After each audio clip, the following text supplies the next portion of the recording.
नमस्कार भाइयों और बहनों, आप सभी का स्वागत है एक बार फिर से आपके अपने YouTube चैनल ड्रीम स्टोरी पर। आज आपके लिए लेकर आए हैं एक धार्मिक कहानी जो बहुत ही मार्मिक भी है। तो आपसे निवेदन है कि इस कहानी को पूरी सुनिएगा।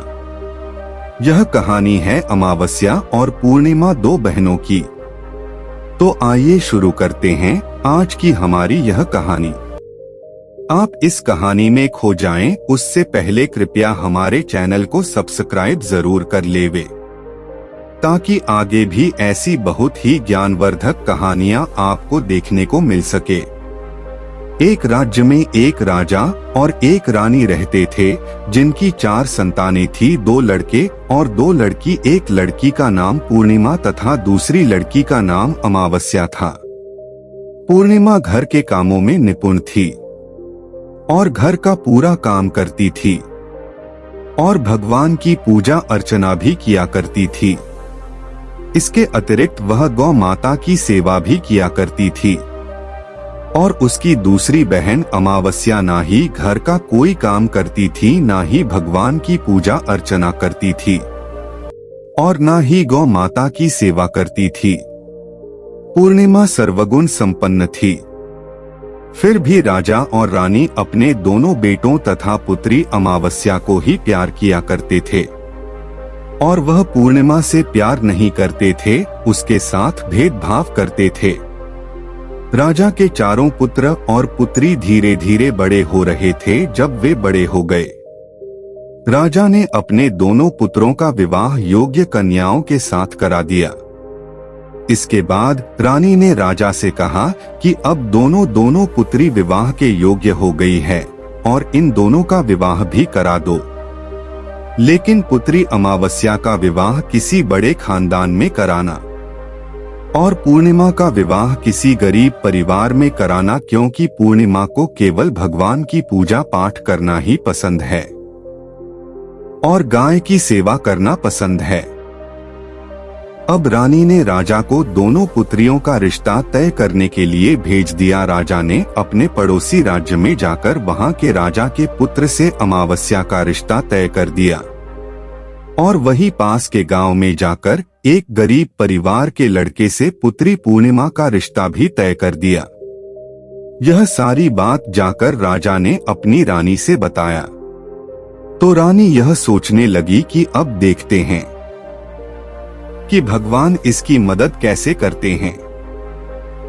यह बहुत ही पूजा पाठ करती है और भगवान में मगन रहती है। पूर्णिमा का भाई और उसकी भाभी पूर्णिमा से बहुत प्यार करते हैं, क्योंकि पूर्णिमा उनके घर के कामों में उनका साथ देती है और कामों में उनका हाथ बटाती है। और यही उनकी दूसरी बहन अमावस्या उन पर अपना रोक जमाती है और घर का कोई कार्य नहीं करती। कुछ समय बीत जाने के बाद दोनों पुत्रियों का विवाह हो जाता है। राजा और रानी की विवाह के बाद अपनी दोनों पुत्रियों को विदाई देते हैं। विदाई देते समय राजा और रानी पुत्री अमावस्या को बहुत सारा धन और दौलत देकर विदा करते हैं और पूर्णिमा को भी कुछ भी नहीं देते, खाली हाथ अपने घर से विदा करते हैं। इसके बाद दोनों बहनें अपने अपने ससुराल को चली जाती हैं।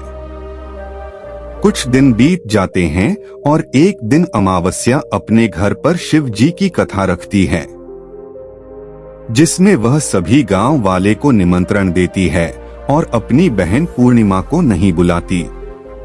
जब गांव की सभी औरतें अमावस्या के यहाँ जाती है तो यहाँ सब दृश्य पूर्णिमा अपने घर के दरवाजे के बाहर बैठकर देख रही होती है। तब वहां से गुजर रही औरतें पूर्णिमा से कहती हैं कि तुम्हारी बहन के यहाँ शिव जी की कथा रखी है, क्या तुम नहीं चलोगी? पूर्णिमा ने कहा, मुझे निमंत्रण नहीं आया है, मैं नहीं जा सकती। तभी सभी गांव की औरतों ने पूर्णिमा से कहा, बुलाया नहीं तो क्या हुआ, भगवान शिव की कथा है, तुम हमारे साथ चलो। गांव की सभी औरतों की बात मानकर पूर्णिमा भी उनके साथ भगवान शिव की कथा में अमावस्या के घर चली जाती है। जब अमावस्या की नजर पूर्णिमा पर पड़ती है तो वहाँ कहती है कि तुम यहाँ कैसे चली आई, मैंने तो तुम्हें बुलाया नहीं था। खैर कोई बात नहीं, अब तुम आ ही गई हो तो चुपचाप बैठी रहना। और यह कहते हुए अमावस्या में पूर्णिमा की गरीबी का भी मजाक उड़ाया। पूर्णिमा की आंखों में आंसू आ गए और रोते रोते मन ही मन में पूर्णिमा भगवान शिव से विनती करती है, हे भगवान, क्या पूजा पाठ करना गलत है? गौ माता की सेवा करना गलत है? आखिर मेरी गलती क्या है?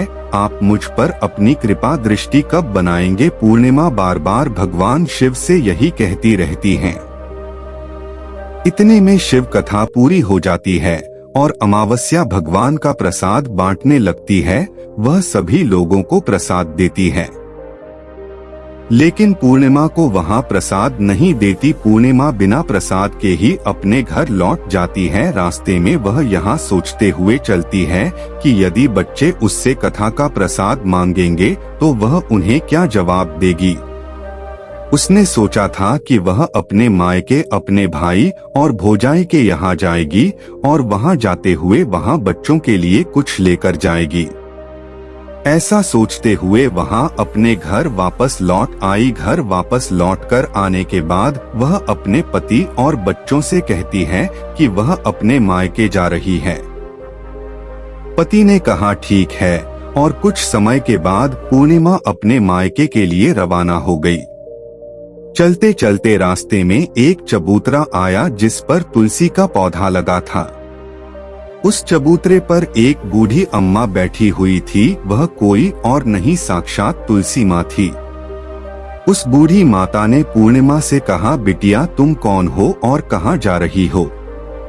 पूर्णिमा अपना परिचय देती है। परिचय देने के बाद बूढ़ी औरत ने पूर्णिमा से कहा कि यहाँ तुलसी का पौधा सूख रहा है, इसमें थोड़ा सा पानी डाल दो और इस चबूतरे की साफ सफाई कर दो, जिससे मुझे थोड़ी ठंडक मिलेगी। पूर्णिमा ने कहा कि ठीक है माँ, मैं तुलसी में पानी डाल देती हूँ और यहाँ की साफ सफाई भी कर देती हूँ। पूर्णिमा ने साफ सफाई करने के बाद बूढ़ी अम्मा को भी नहला दिया और बूढ़ी अम्मा की भी सेवा की, उनके पैर दबाए और बूढ़ी अम्मा से कहा कि माँ जी और बताइए मैं आपकी क्या सेवा करूँ, और कोई काम है तो बता दीजिए मैं कर दूंगी। बूढ़ी अम्मा ने कहा कुछ नहीं, अब तुम जाओ और वापस आते समय मुझसे मिलते हुए जाना। पूर्णिमा ने बूढ़ी अम्मा से कहा ठीक है अम्मा जी मैं जाती हूँ, वापस आते वक्त आपसे मिलते हुए जाऊंगी। कुछ समय आगे चलने के बाद एक शिव मंदिर आया। वहाँ पर उसे एक बूढ़े बाबा मिले जो मंदिर के बाहर बैठे हुए थे। वह कोई और नहीं, साक्षात भोलेनाथ थे। उन्होंने पूर्णिमा से कहा कि कहाँ जा रही हो बेटी, तुम कौन हो? तब पूर्णिमा ने अपना परिचय दिया। फिर उस बूढ़े बाबा ने पूर्णिमा से कहा इस चबूतरे की और इस मंदिर की सफाई कर दो। तब पूर्णिमा ने मंदिर की और चबूतरे की साफ सफाई कर दी और वहां पर पूजा पाठ अर्चना भी की। और साफ सफाई पूजा अर्चना करने के बाद उन्होंने बूढ़े बाबा को भी नहला दिया और उनसे कहा कि बाबा और कोई काम हो तो बताइए। तब बूढ़े बाबा ने कहा नहीं बेटी, अब तुम जाओ और वापस आते वक्त मुझसे मिलते हुए जाना। पूर्णिमा ने कहा ठीक है बाबा मैं जाती हूँ, वापस आते हुए आपसे मिलते हुए जाऊंगी। आगे चलते चलते कुछ दूर चलने के बाद पूर्णिमा को एक काली माँ का मंदिर दिखा। वहाँ भी एक बूढ़ी अम्मा चबूतरे पर बैठी हुई थी। उस बूढ़ी औरत ने भी पूर्णिमा से कहा कि बेटी तुम कौन हो, कहाँ जा रही हो? तब पूर्णिमा ने उस बूढ़ी औरत को भी अपना परिचय दिया। बूढ़ी औरत ने पूर्णिमा से कहा कि यहाँ पर सभी पूजा पाठ करने के लिए आते हैं, लेकिन मंदिर की साफ सफाई करने के लिए कोई नहीं आता, इसीलिए तुम मंदिर की और चबूतरे की साफ सफाई कर दो। पूर्णिमा ने कहा ठीक है माताजी। और पूर्णिमा मंदिर की और चबूतरे की साफ सफाई कर देती है और पूजा पाठ भी करती है और माता जी का श्रृंगार कर देती है और उस बूढ़ी अम्मा को भी नहला देती है और बूढ़ी अम्मा के पैर दबाती है और कहती है कि सभी काम हो गया है। माँ जी और कोई काम हो तो बताइए। बूढ़ी अम्मा कहती है कि नहीं बेटा, बस यही काम था। बेटी अब तुम जाओ, लेकिन वापस आते वक्त मुझसे मिलते हुए जाना। पूर्णिमा कहती है ठीक है और वह आगे चली जाती है। आगे चलते चलते एक नदी आती है, वहां पर भी एक बूढ़ी अम्मा बैठी रहती है और वहां कहती है कि बेटी तुम कौन हो और कहां से आई हो। उसे भी पूर्णिमा अपना परिचय देती है। बूढ़ी औरत पूर्णिमा से कहती है कि नदी पर स्नान करने को यहाँ पर सब आते हैं, लेकिन यहाँ की साफ सफाई कोई नहीं करता, इसलिए तुम इस किनारे पर साफ सफाई कर दो। पूर्णिमा कहती है ठीक है माँ जी, और वहाँ की साफ सफाई कर देती है और उस बूढ़ी अम्मा के पैर दबा देती है और कहती है माँ जी और कोई काम हो तो बताइए। बूढ़ी औरत कहती है कि कुछ नहीं बेटी, तुम जाओ, लेकिन वापस आते वक्त मुझसे मिलते हुए जाना। और वह नाव में बैठकर नदी के दूसरे किनारे पहुंच जाती है और वहां अपने मायके के घर पहुंच जाती है। वहां पर पूर्णिमा के भाई और भाभी उसे देखकर बहुत खुश हो जाते हैं और वे पूर्णिमा की बहुत खातिरदारी करते हैं और उससे बहुत सारी बातें करते हैं और कहते हैं कि बच्चों को भी साथ में लेकर आती तो बहुत अच्छा होता। अब कुछ समय के बाद पूर्णिमा ने वापस अपने ससुराल जाने को कहा। तब उसकी भाभी ने उसके लिए एक साड़ी दी और थैलों में बच्चों के लिए कपड़े और खाने पीने की कुछ चीजें रख दी और कहा कि तुम बहुत दिनों के बाद आती हो, जल्दी जल्दी आया करो। पूर्णिमा की भाभी ने यह थैला पूर्णिमा के हाथ में दे दिया और कहा कि जाओ और जल्दी वापस आना।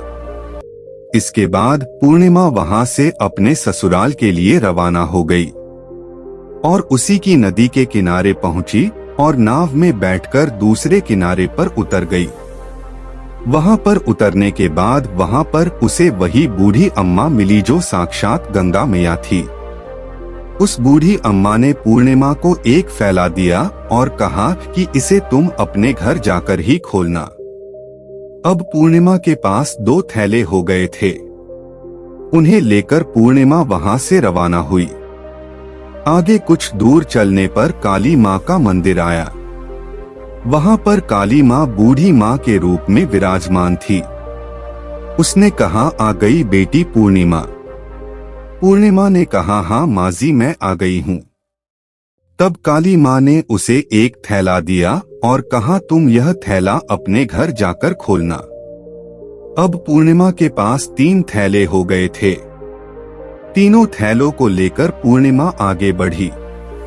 कुछ दूर जाने पर शिव जी का मंदिर आया, जहां बूढ़े बाबा के रूप में शिव जी स्वयं विराजमान थे।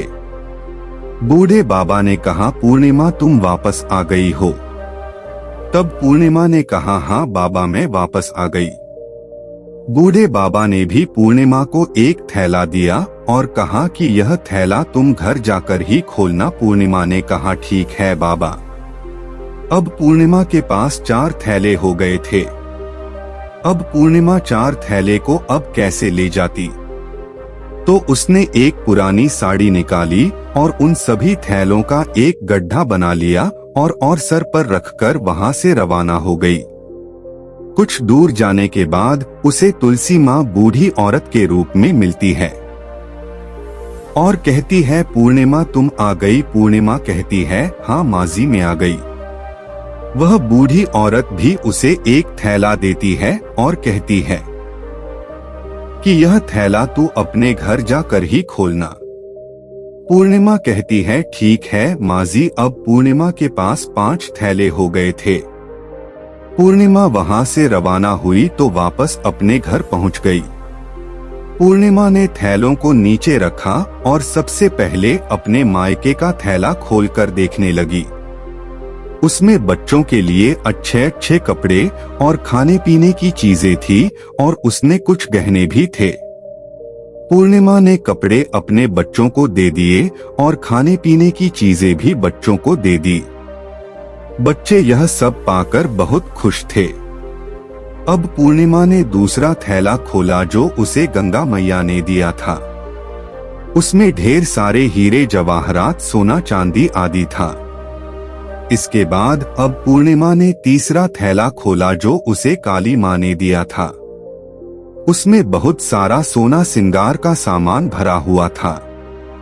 इसके बाद पूर्णिमा ने चौथा थैला खोला जो उसे भगवान शिव ने दिया हुआ था। उसमें बहुत सारा धन संपत्ति भरा हुआ था और बहुत सारी खुशियां भरी हुई थी। इसके बाद अब पूर्णिमा ने पांचवा थैला खोला जो उसे तुलसी माँ ने दिया था। उसमें चावल, दाल और 7 प्रकार की खाने की चीजों से भरा हुआ था।